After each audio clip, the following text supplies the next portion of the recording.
It was a wonderful surprise for Violette Dorange. With just 2 days to go before the finish, the young sailor got a wonderful surprise as the French Navy's Atlantique II flew over her Imoca, DeVenir. Inside the aircraft, a familiar voice comes through the VHF, Charlie Dalin, the race winner. They had a short, but powerful exchange, giving her an extra boost for the final miles.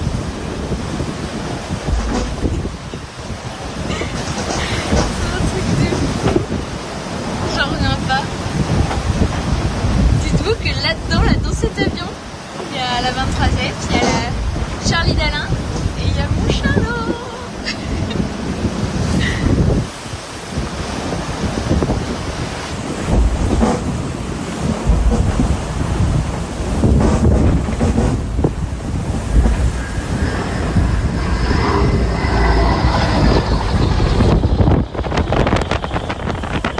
Une déferlante liquide, c'est une déferlante de foule et médiatique qui t'attend, donc tu vas voir ça change beaucoup de la partie courte, mais Ouais, bah, je pense que ça va être incroyable. Bah, merci pour ton message et donc si je comprends bien, faut gagner le Vendée Globe pour faire un petit tour dans l'avion du coup. bah ouais, il faut que tu reviennes dans 4 ans, ouais. Ah, trop drôle, je vous vois derrière.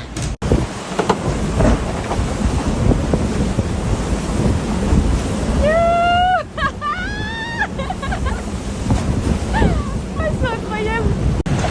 Ça me fait tellement plaisir, c'est un truc de fou. Quand ils sont venus me voir avec l'ATL alors que je suis à 500 000 des côtes quoi. Je suis encore super loin et dans l'avion il y avait toute la marine, il y avait aussi Charlie Dalin et mon Charlot et du coup c'est trop stylé, je suis trop heureuse. Ils sont complètement fous de venir aussi loin.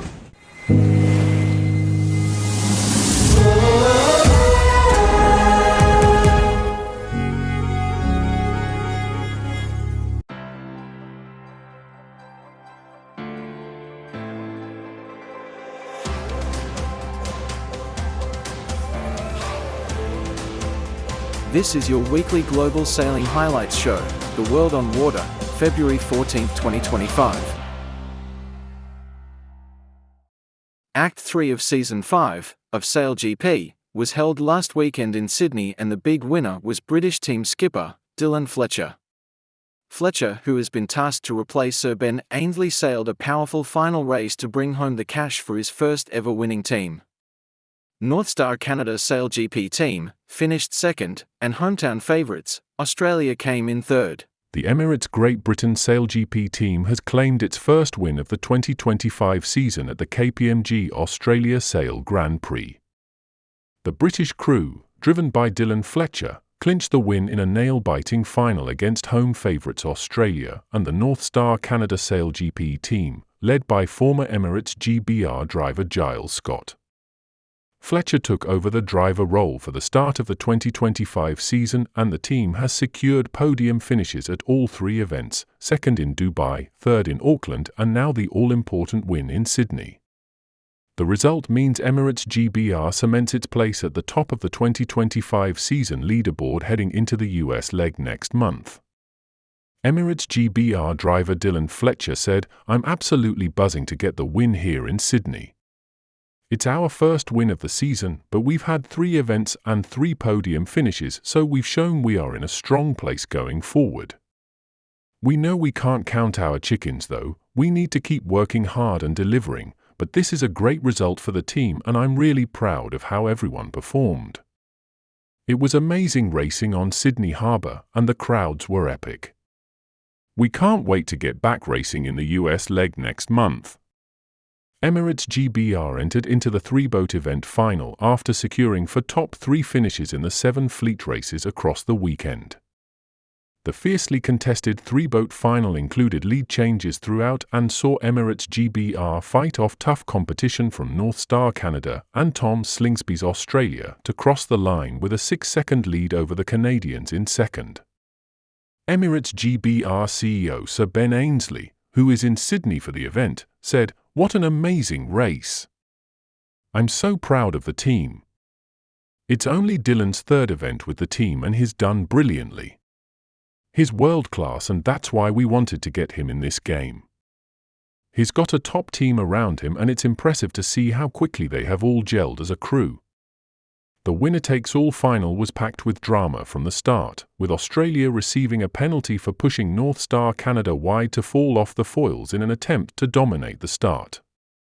Keeping clear of the drama, Emirates GBR managed to lead at the first mark, but Canada spotted a wind shift on the course and cruised into first position on the second leg. The Brits continued pushing hard to break down the Canadians' 300m lead, and after choosing to split the course at the fifth mark, Emirates GBR had the better breeze and stole the lead back. It was then an extremely close race to the finish line, but the Brits managed to keep the Canadians behind to nail the win. As well as the victory, Emirates GBR also recorded the fastest speed of the day, 93.54 km/h, and managed a 100% foiling rate in the final. Emirates GBR took on home favourites Australia and Northstar Canada in the three-boat final, Sydney, Australia. Emirates GBR strategist Hannah Mills said, "The whole team is buzzing after that. To get into 3 finals and to come away with the win in the third one is such an amazing feeling. It was a full-on race where we thought we had lost it, but then we dug in really hard to pull it back right at the end and overtake the Canadians.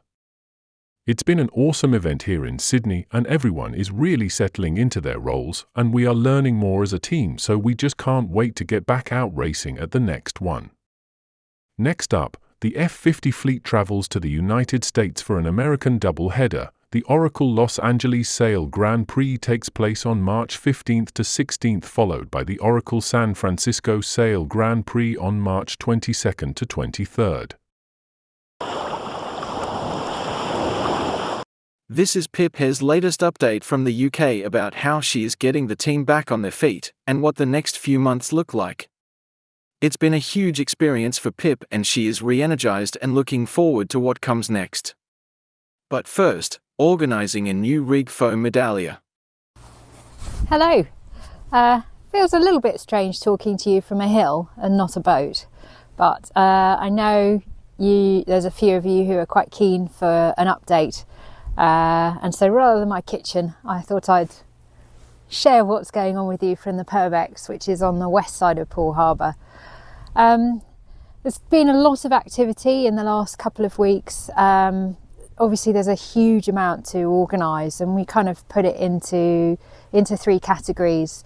Kind of the immediate getting the team back on the water and racing, our strategy for the next 4 to 6 years, and then I guess for me personally just kind of getting myself back into race fit condition and kind of recovering from everything that was our Vendée Globe race 2024. So a little update on the boat. It's still in Australia and the plan is still to ship the boat back to Europe, and we've just been waiting for an awful lot of ducks to line up on that one, but things are happening and I'm hoping to share some news with you that later on this week. We've been working really hard on the fundraising element of that. So obviously we had our online webinar a couple of weeks ago. Thank you to everyone who joined that. We've been doing some other fundraising activities, and we're also about to launch an online shop where you'll be able to purchase the leftover Pip Hair Ocean Racing kit from this last campaign. Some of it's used, some of it's new. It's kind of various sizes, various styles, but if you're after getting your hands on some Pip Hair Ocean Racing Vendée Globe 2024 memorabilia, then we'll share the link with you on social media. Obviously, you know, a massive piece for us is finding partners who want to work with us going forwards. And again, we've split that into 2. So we're looking for partners who will work with us through 2025, which is a great kind of try before you buy opportunity. It's lower cost packages, and we've put together a consortium package where businesses can co-sponsor our 2025 campaign and share the benefits of being involved in an ocean racing team through this year. And then we are continuing ongoing conversations to find a title sponsor who wants to work with us with the view of a 4 to 6 year partnership, and really kind of extending the performance and the footprint of the Pip Hare ocean racing team. There's a lot of thinking, there's a lot of waiting, there's a lot of trying to engage with other partners, and it's a very different pace for me. I'm used to a huge amount of agency when I'm on the water. I'm used to reacting quickly and positively to change circumstances, and that's not so easy in the business world. So I need to keep kind of my energy levels high, and I do that by coming outside as often as I can, and I'm working on my fitness. Kind of from my own personal recovery, I have been quite ill. I caught a flu-y coughy thing almost as soon as I got back to Europe, and that kind of laid me out for 3 weeks. And I guess it's inevitable, you know, I was very tired, had quite an ordeal. Starting to get back on my feet again now and working on my fitness program, cardiovascular, core strength and stability, and some weight training. I'm going to build that up slowly so that when I get back to racing in May or June this year, I know I'm going to be fighting fit. We're going to share more updates with you about our funding strategy and how you might be able to help us over the next few weeks, and hopefully we'll have some good news about the shipping. But once again, thank you for following, and we'll keep you up to date. The Annapolis to Newport race is one of the most historic and well-known of the U.S. East Coast blue water races. Linking two seaports dating from the U.S. nation's birth, Annapolis and Newport, the race provides a contrast between the country's largest estuary, the Chesapeake Bay, and the Atlantic Ocean.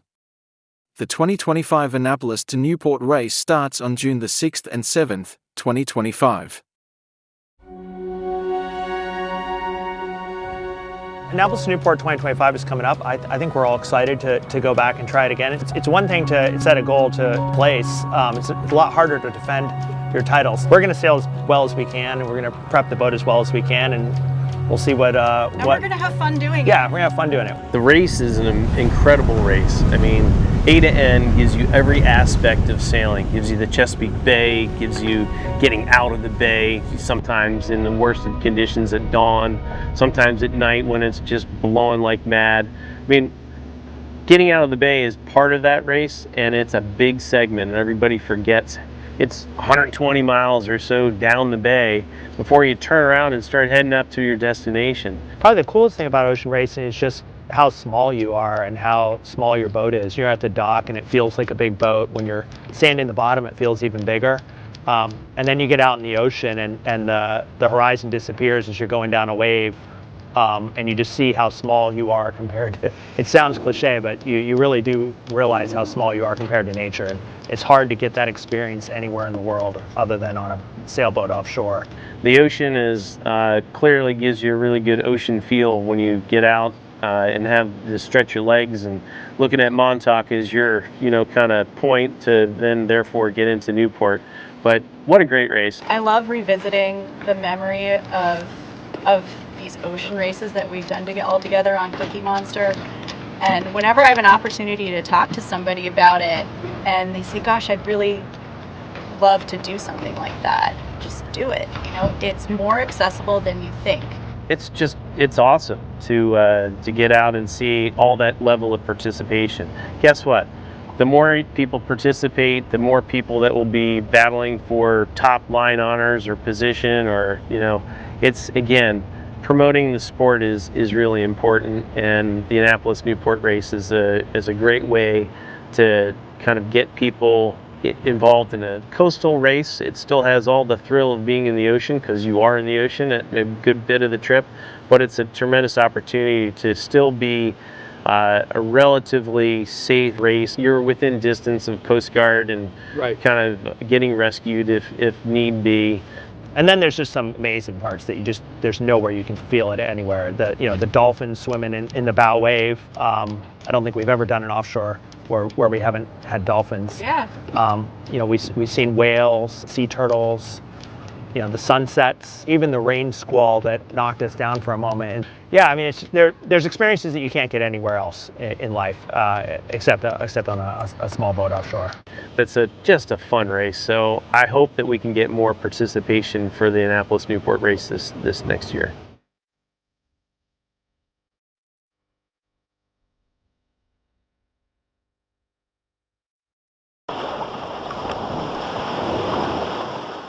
A glimpse on board 19-foot plywood mini yacht, Delja 100, skippered by Australian John Blenkinsop, during the 3,000-mile Globe 580 Transat from Marina Rubicon, Lanzarote, to the National Sailing Academy, Antigua. On February 24, 2025, these adventurous sailors will depart Antigua to circumnavigate the world solo in the McIntyre Mini Globe Race 2025. Hello everybody, this is Delja 100, John from Australia. Just did my first night crossing the Atlantic, trying to get the boat settled. Wasn't much of a breeze, so I had the A3 up at the start, and that ended up in the water. Luckily there was no damage, it's just out in the cockpit just drying. That's the biggest asymmetrical sail I have on the boat. And then the main was up, full main. Then I tried to pull that down, but it was a bit of a breeze, so yeah, it was a bit of a challenging night. I'm pretty exhausted, lots of sail changes, but I'm gonna go get some grub into me and try to get some more rest today. Managed to get a few hours in, so got the hydrovan all set up and steering the boat itself, so everything's all good.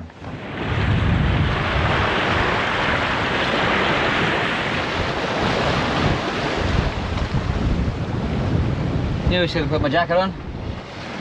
Oh, it's caught with a massive wave. Absolutely soaked. Ha. Sailing, eh?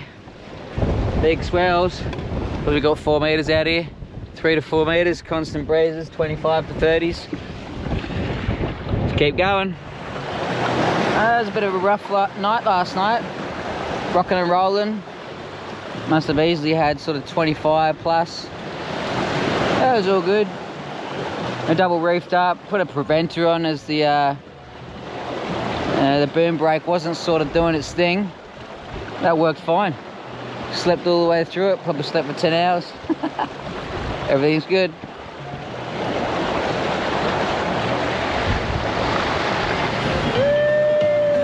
Sunrise, there's a fire in the sky, never been so happy, never felt so high, and I think I might have found me my own kind of feeling. Lunch is nearly served. It's hard to make. I'm getting there.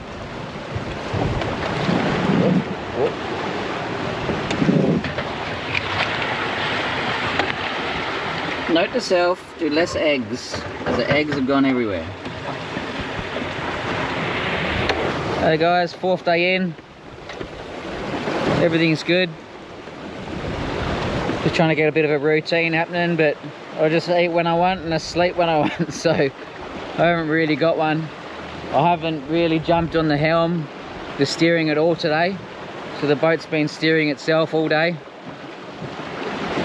Everything's good. Weather's good. A bit overcast this morning, and to try to do some celestial navigation as of tomorrow, so still got a long way to go. Ciao. Valorosa, Delja 100, thank you so much for your communications and enjoy your evening. Delja 100 standing by, channel 16. Have a good evening.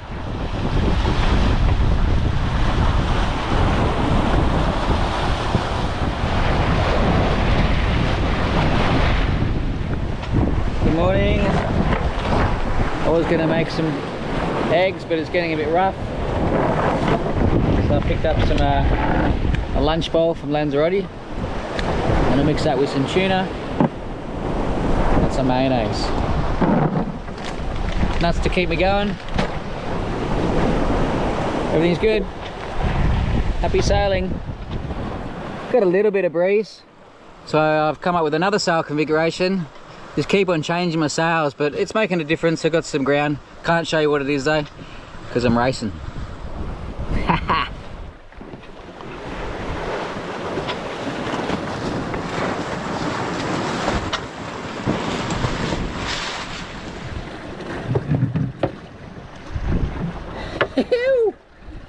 Not bad.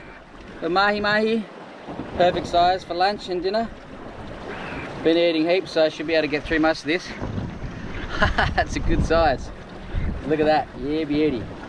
Perfect, not too big.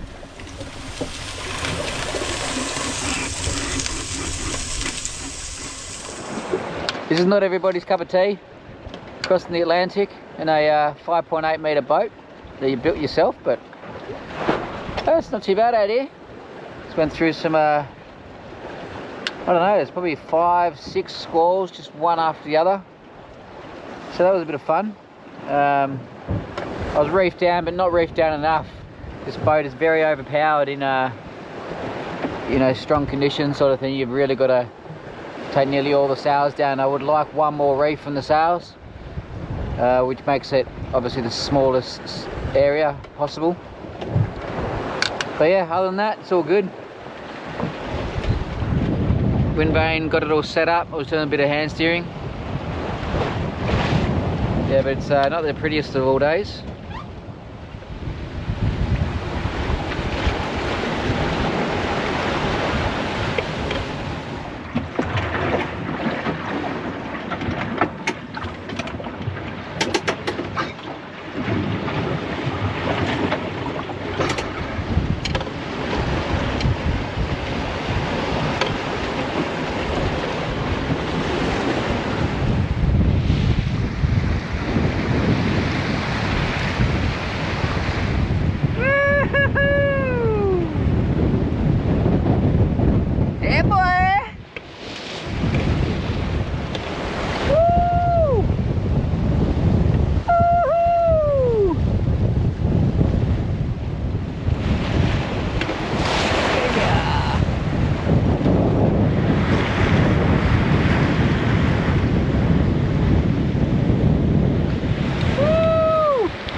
Definitely windier now, I reckon. I don't know, that blow would have been 50 knots. It's still pretty wild.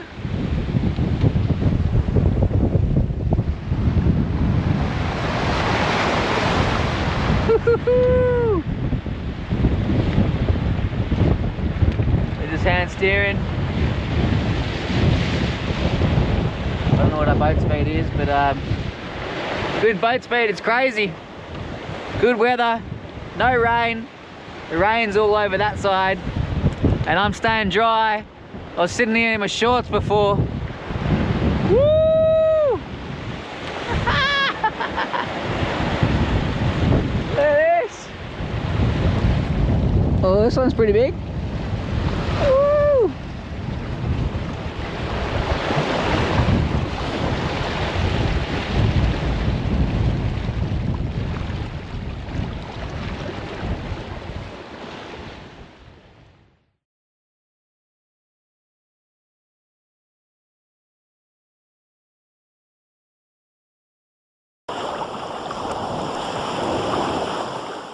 Incredibly, 2025 will mark the 17th season for the RC44s designs.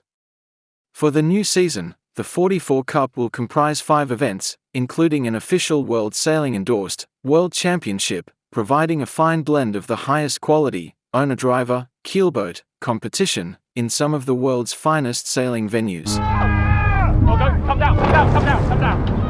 Hold angle, hold angle. Now. Some days, the wind takes the day off, and it's just you and your boat.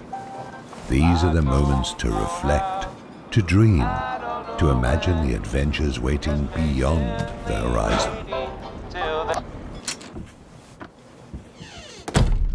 Ladies and gentlemen, Feel the wind, ride the waves, and command the power of the RC44. The 2025 season kicks off in the Caribbean. Your adventure awaits. Guess what? We're going to the Caribbean!